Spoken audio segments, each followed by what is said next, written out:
about like how she's able to make it so mainstream, because she did have a more cushioned life. Not saying it was all cushion, not saying she didn't deal with a ton of crap, but compared to like these other people I'm showing you, I think she had more social advantages. And so you're not going to get, in my experience, in my opinion, of course, feel free to disagree, but you don't get the grime. You don't get the raw grime mixed with that kind of community uplift. When you combine those two and the lyrical content, and all, I mean, man, that's when to me, that's when it's gold. But for her, it's kind of like someone who's a little more comfortable telling you how to, like, focus on love and be compassionate, like, but partying, and I don't know, it's cool, I don't know. Queen Latifah, sorry, I shouldn't be so, I'm not trying to diss Queen Latifah. Queen Latifah's bomb. Queen Latifah's awesome. This album, fantastic. I paid almost $20 for it. So, I'm a Queen Latifah fan. Her autobiography's great. I'm just being real. Like, she does not have the grime. If you like that raw, unfiltered, grimy sound, it's a little bit less with Queen Latifah. Just a little bit less. I like that sound a lot. However, if you want something that's the most raw with her, you gotta go with her first album, All Hail the Queen. Man. Ladies first. Ladies first. If you're gonna see a rap music video this week, it's gotta be Ladies First. So good. So good. With Money Love, man. This back cover is great. Absolutely great. She really carved a way for women in rap, though, unlike anyone else. You got to give her a lot of credit. And she did it in a way that was really authentic. Again, but did really focus on the community uplift. I don't know why I'm being hard on Queen Latifah. Queen Latifah is awesome. This album is awesome. And, oh yeah, she was part of the Flavor Unit. You can see they got the picture of the Flavor Unit up there. Super cool. One thing you should realize about 80s hip-hop, it was crew-based. It was huge communities of people working together, which is really cool. And there is some of that behind the scenes nowadays. People got their entourages or whatever. But back then, it was like, yo, the Flavor Unit, huge. Boogie Down Productions, huge crews. And you see it in the music videos, and there's this kind of camaraderie and community development. Really awesome at the time. Really, really awesome. Coming to My House is a great song. Wrath of My Madness. I love it when she kind of goes off, and she's like, it's the Wrath of Latifah, Great stuff. Great stuff. You got to check out Queen Latifah. Oh, boy. I'm talking a lot here. Take another water break. And, I realized there's one album that I did not pull out that I really need to, so I might make a third part to this, or second part. I don't know how I'm going to split this up. Anyway, almost done with what I got here, I think. There's a lot of albums here. I guess I have more hip-hop than I realized. More to say about hip-hop than I realized. I'll try to, man. Hopefully y'all enjoying this, though. Fireside chat. Hip-hop opinions and history. Jurassic 5. We're skipping way ahead to the late 90s. However, these guys are very 80s vibe. Jurassic 5, I've told people over and over again, I think is one of the greatest hip-hop. I used to say they're the greatest hip-hop crew of all time. I don't know if I can say that. There's a lot of really good ones in the 80s. But post-80s, without a doubt. Without a doubt. Grandmaster Flash Furious 5 is the greatest hip-hop group of all time. Greatest post-80s. Power in Numbers is their best album. I was listening to a radio show the other day about hip-hop, and they were saying there's no good double LPs. Technically, this is a double LP, but I guess it is a single album on a CD.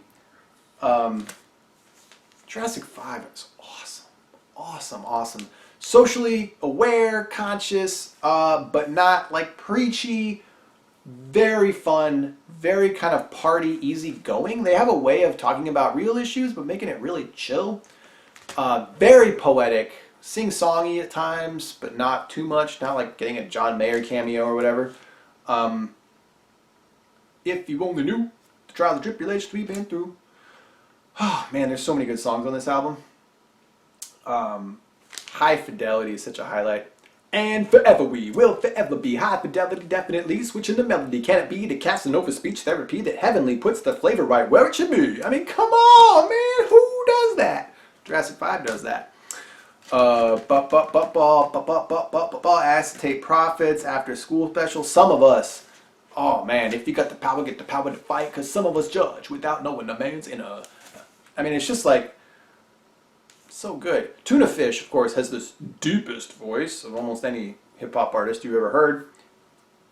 Fantastic, super conscious, aware guy. These are the kind of guys. These are kind of like the Roots, I would say, if you're trying to find a comparison. This is the kind of hip hop group where like you could see them like having a family meal together every week, like super tight, super loving, super supportive of each other, and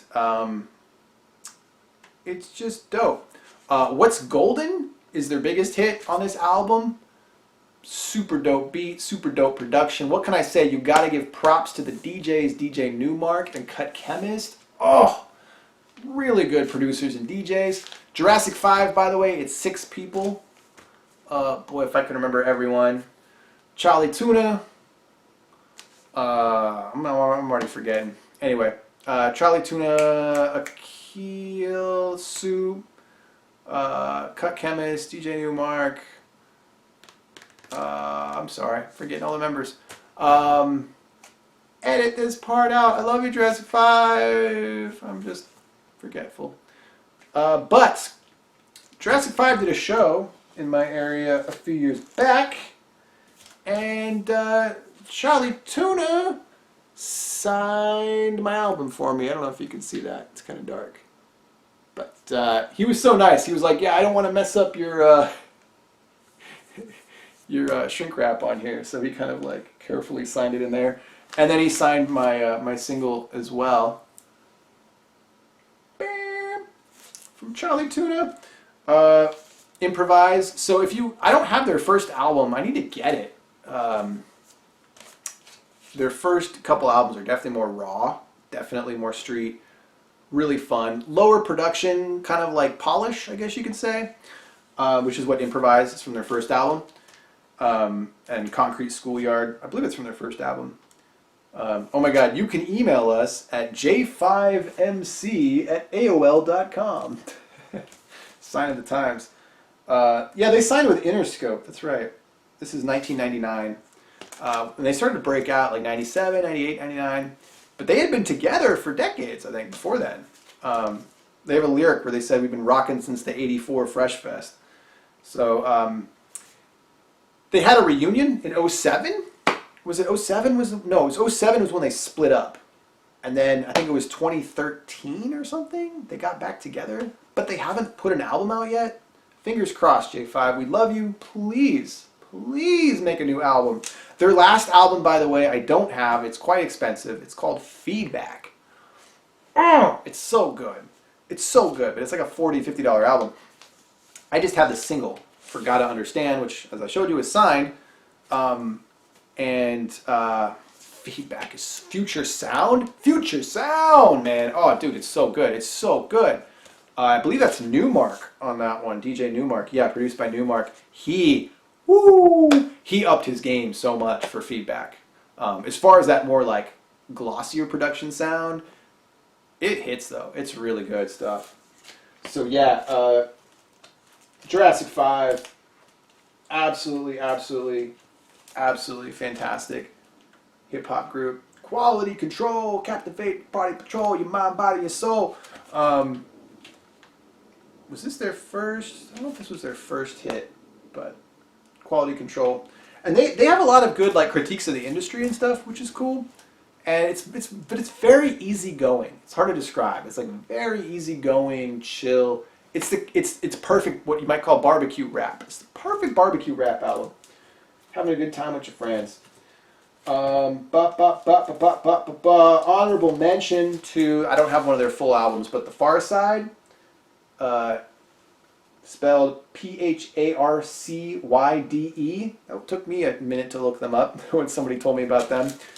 I don't have any of their full albums. They're pretty pricey, but for 90s hip hop, super fun, super good group that y'all should know about.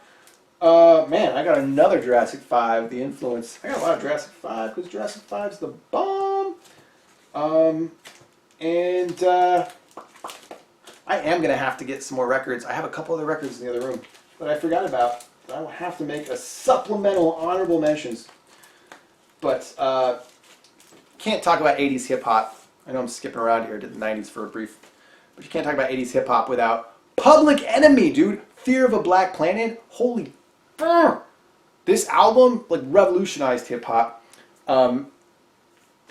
Super aggressive, revolutionary hip-hop. Comes super hard. The cool thing about Public Enemy is they're a full band. And they punch it, man. I saw them live, and I don't know if I've ever lost control of my body so much.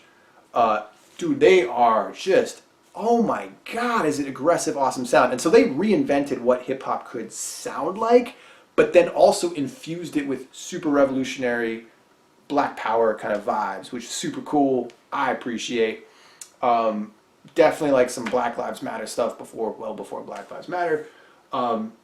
They have, 911 is a Joke. It's one of the songs on here. They have a song, Welcome to the Terror Dome. Oh my God. Fight the Power, of course. Everyone's heard that. One thing you should know about Public Enemy, though, I gotta say this. That's right. I got this little insert for it a while back. One thing you should know about Public Enemy. If you've only heard them on CD or on YouTube, you've never heard them before. You just haven't. Whoever is handling the digital remastering of their music sucks. Whoever you are, you suck. They're destroying their catalog with the remasters. Chuck D is the lead rapper. They're drowning his vocals. They're putting up the highs. They're basically trying to drown out. I think they're trying to drown out the revolutionary message that he's rapping about. Maybe that's too theorizing, but the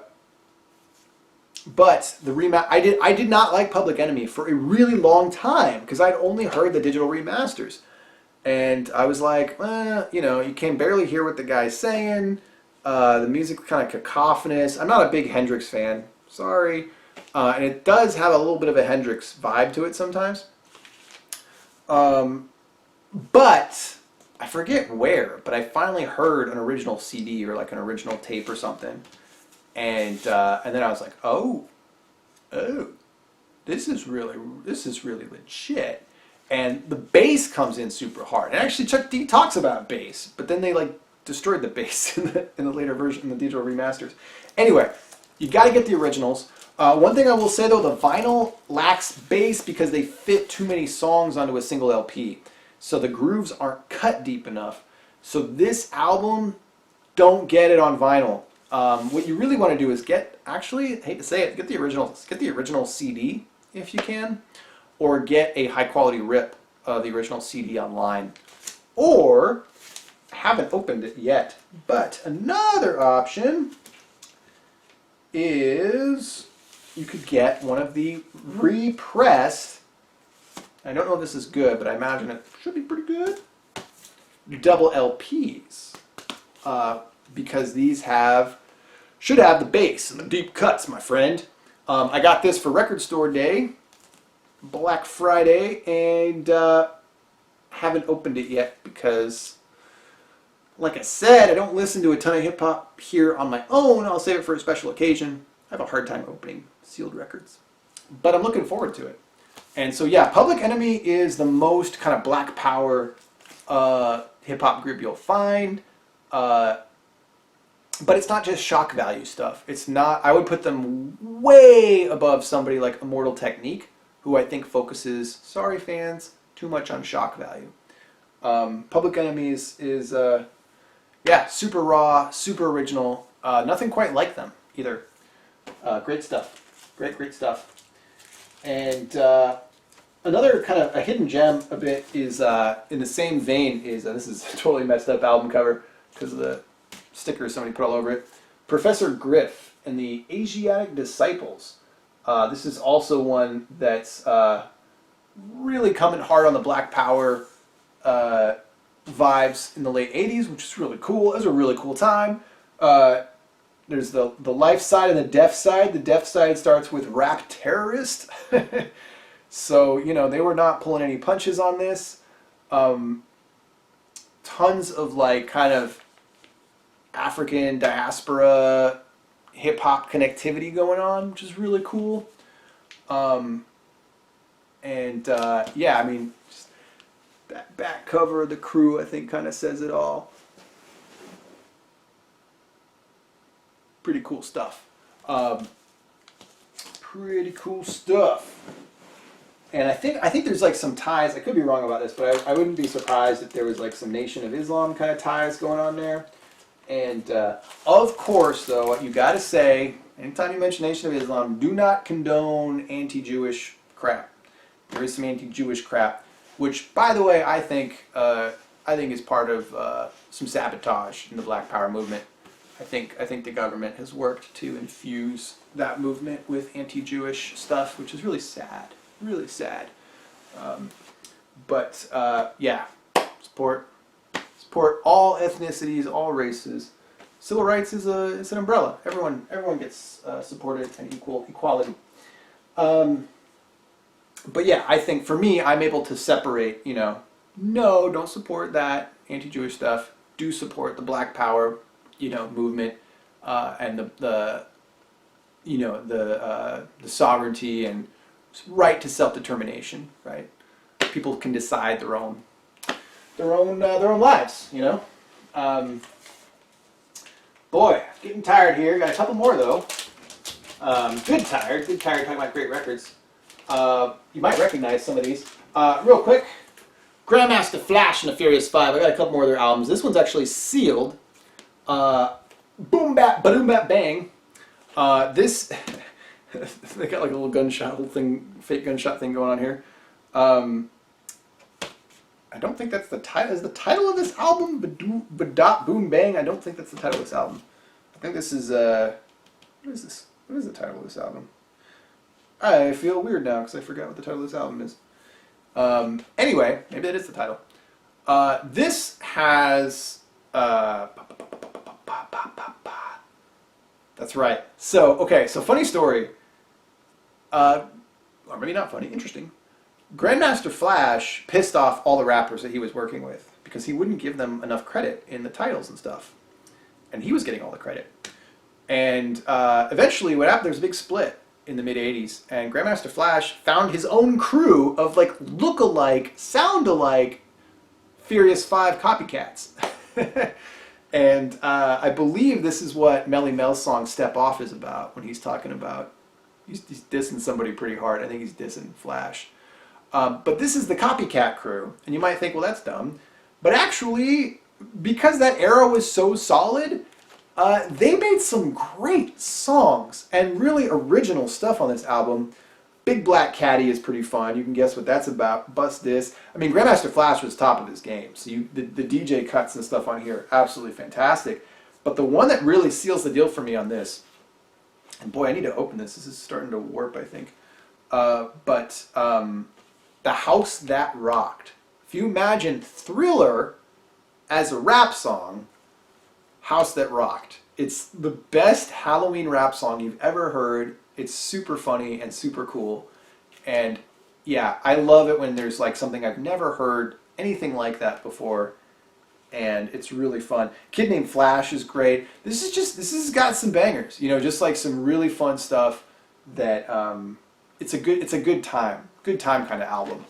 The last one I really want to get there, they don't have it yet. On the Strength was when they reunited in the late 80s. And Grandmaster Melly Mel did a song called King, which is a Martin Luther King tribute, and is amazing. Amazing song. Also, when Melly Mel was solo, I think maybe he left with Kid Creole. I guess it was when the Furious Five were solo, I should say. Solo, they were a group. When they left and did their own thing, Melly Mel did a song called World War III. Oh, absolute masterpiece of hip-hop. You have to hear that song if you haven't. Going on to, I think I've covered most of the classics and unknowns. I'll just say a few words about stuff that everyone knows about. Oh, wait, take that back. There's one other classic. One other classic that you probably haven't. Well, two other classics you haven't heard about. One is, and you've probably heard of him, KRS-One. This is Sneak Attack. KRS-One, by the way, total pioneer of hip-hop, one of the heavyweights from the 80s. KRS-One, by the way, stands for Knowledge Reigns Supreme Over Nearly Everybody. Totally on the spiritual side of hip-hop. Conscious, uplift, but grimy and hardcore at the same time, because he started out in the hood with BDP. In fact, his first album was like pretty reality rap, kind of gangster kind of stuff. But then he kind of, grew as a person, individual, and started to, focus more on the community uplift side of things, while still keeping this. What makes him really original as an artist is he's got this really awesome reggae sound to him. He was part of, I'm sure his family or something, part of the folks that immigrated to New York, kind of the reggae community there. I forget like his whole family history or whatever. But he started the Temple of Hip Hop, which is dedicated to like the preservation and spiritual uplift in the hip hop community. He's still making amazing albums to this day. He's still dropping albums like every year. I've got one of them signed. What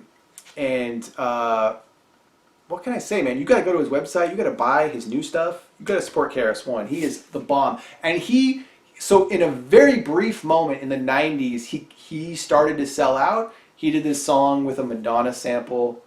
When he did, what was the title? What was that album called? It's the 97, 96 album that he did. And he started to kind of go mainstream. And I'm sure he made some money, and I'm sure it was fine. But what's really cool about this Sneak Attack is he went back to his roots. So that was the last album he did with the Madonna sample and stuff. And he did some dumb gangster stuff on that album. I was like, what are you doing, man? This is stupid. I Got Next. That was the name of that album. I Got Next. It's a solid album, don't get me wrong. But it's him kind of succumbing to the pressure to do dumb gangster rap stuff. For some of it. Not the whole album, but for some of the songs. And do more pop mainstream stuff. And some of them are bangers, like some of them are fun, but not his caliber. So his earlier stuff I don't have because it's expensive. It's hard to come by, it's expensive. It's all fantastic, all his 80s stuff. But I got this one for $10 at my local record store. It's a double LP. After he did I Got Next, he came out super strong with this album in like 2000, I think it was. 99 or 2000? 2001. Sorry, it's 2001. So he took like 5 years off and did this album. Went back to his roots, and it's freaking great. What sucks is it didn't have the commercial success because he didn't dance to their tune. And so props to KRS-One. He's really given up a lot of money and a lot of commercial success to do real hip-hop. Real hip-hop. And dude, cannot give the guy enough props for that. This album's fantastic. It's totally got that underground sound while being somebody who's like, made it to the mainstream.